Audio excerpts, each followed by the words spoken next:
Hey foodies, what's up? Welcome to the channel. Today we're going to be making a perfect fried bake recipe. I'm going to teach you guys how to make this one today. It's light and it's fluffy.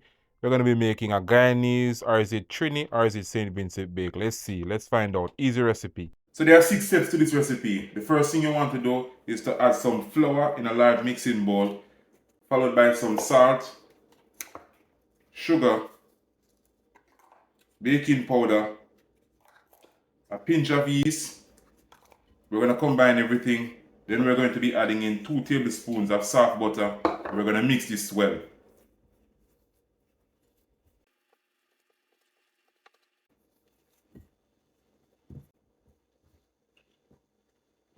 We're adding 3 cups of water, and this is warm water.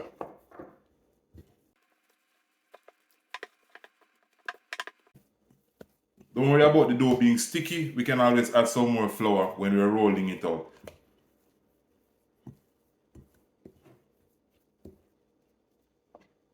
So we're going to add some flour.